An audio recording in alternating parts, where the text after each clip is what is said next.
Ekspansi dari kepemilikan asing di sejumlah klub sepak bola Eropa tidak hanya mendatangkan kekuatan finansial, tapi juga perubahan di tubuh klub.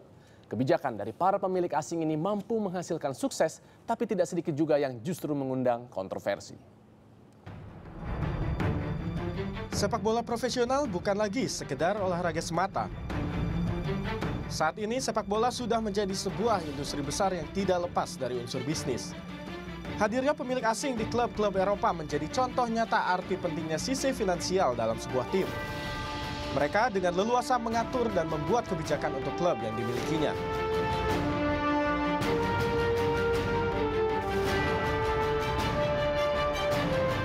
Kedatangan pengusaha asal Timur Tengah, Sheikh Mansour beserta Khaldun Al-Mubarak tahun 2008 silam berhasil mendongkrak status Manchester City sebagai salah satu tim besar Premier League. Mansour membeli saham kepemilikan milik Thaksin Shinawatra yang saat itu berkisar 81,6 juta pound sterling atau 1,3 triliun rupiah.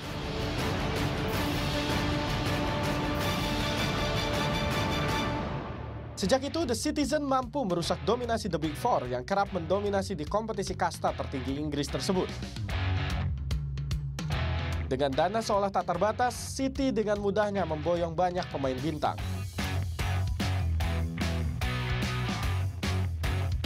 Hasilnya, City mampu mengakhiri puasa gelar Liga selama 39 tahun dengan merebut trofi Premier League Inggris pada musim 2011-2012. Tapi kesuksesan instan tersebut diraih dengan skuad bermayoritaskan pemain non-Inggris. Hal ini disebut-sebut sebagai salah satu penyebab minimnya talenta berbakat asli Inggris di Premier League yang berujung buruknya prestasi timnas Inggris. Bahkan, musim ini Manchester City tercatat hanya diperkuat 6 orang pemain asli Inggris dari total 25 pemain di skuad utama. Dari 6 nama tersebut, hanya Joe Hart dan James Milner yang kerap dipercaya tampil reguler. Pencapaian serupa sebelumnya juga turut ditorehkan Chelsea di bawah rezim pemilik asal Rusia Roman Abramovich. Pundi-pundi uang milik Abramovich mampu menyulap The Blues menjadi tim berisikan pemain bintang. Dengan tim penuh bintang di bawah asuhan Jose Mourinho, hasilnya tidak butuh lama bagi Chelsea untuk meraih 2 trofi Premier League musim 2004-2005 dan 2005-2006. Ironisnya, kesuksesan tersebut juga diraih dengan minim andil dari pemain asli Inggris. Pencapaian istimewa tersebut rupanya tidak lantas membuat The Romance Emperor puas. Kegagalan Mourinho selama 3 musim menghadirkan gelar Liga Champions pertama untuk Chelsea yang menjadi ambisi besar Abramovich berbuntut pemecatan dirinya. Sebanyak 7 pelatih menjadi korban ambisi Abramovich sejak kepergian Mourinho. Dari Avram Grant, Luis Felipe Scolari, Gus Hiddink, Carlo Ancelotti, Andre Villas-Boas, Roberto Di Matteo, hingga Rafael Benitez.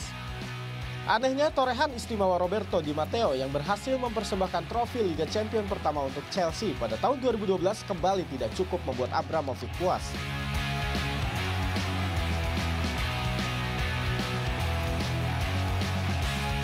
Tidak adanya apresiasi pemilik klub terhadap pelatih juga terjadi baru-baru ini di tim promosi Premier League Cardiff City. Keputusan pemilik Cardiff, Vincent Tan, memecat Malky Mackay mendapat kecaman dari supporter sendiri. Mackay yang berjasa besar membawa Cardiff tampil di Premier League musim ini setelah absen selama 51 tahun dianggap supporter layak diberi kesempatan lebih. Hal ini membuat Tan dicap sebagai pemilik klub yang paling dibenci fansnya. Pemilik Berjaya Corporation ini mengubah warna kebesaran jersey Cardiff dari biru ke merah.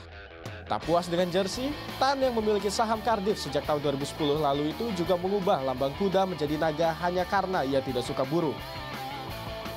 Tan tidak peduli dengan julukan Bluebirds untuk Cardiff City. Bahkan ia juga berencana untuk mengubah nama Cardiff City menjadi Cardiff Dragon. Tindakan lebih ekstrim lagi dilakukan mantan pemimpin Libya Muammar Gaddafi dalam persepakbolaan Italia. Pengaruh besar Gaddafi menjadi alasan dibalik transfer mengejutkan Perugia di musim panas tahun 2003. Di bawah kepemimpinan Luciano Gauci yang penuh kontroversi, Perugia memboyong anak ketiga dari Muammar Gaddafi, Al-Saadi Gaddafi. Belum sempat berkontribusi, Gaddafi sudah terbukti memakai zat terlarang dan dihukum larangan bertanding 3 tahun. Kalau kemarin ini kan kita memang sempat dihebohkan oleh aksi pengusaha Indonesia Erick Thohir yang akhirnya membeli Inter Milan. Sampai sekarang susah saya mau wawancara. Susah, kenapa sibuk banget ya? Ya, kalau misalnya orang sudah maksudnya se-high profile itu ya nggak sembarangan ya. Mungkin Marissa wawancaranya harus ke Milan. Maybe, that'd be great. good Gimana idea. eksekutif produsernya Mbak Dewi Laila? Tapi yang tidak kalah menarik, jadi ternyata saya baru temukan ada pengusaha ya nasional kita juga, yaitu Nirwan Bakri yang sebelumnya sudah memiliki klub sepak bola dunia juga. Apa tuh? Yaitu namanya Brisbane Roar dan juga satu lagi CS Weese dari Belgia. Sampai sekarang? Sampai sekarang, dan dia menempatkan anaknya yang bernama Aga Bakri sebagai presiden klubnya. Kepemilikannya sudah 100% bahkan, bukan 70% lagi seperti Erick Thohir. Yes, 100%. yes. Dan menariknya dia bahkan menempatkan beberapa pemain Indonesia di sana. Siapa saja Itu, contohnya? nah Alvin Tuasalamoni dan juga si Syamsir Alam. Nah, familiar kan? Yes.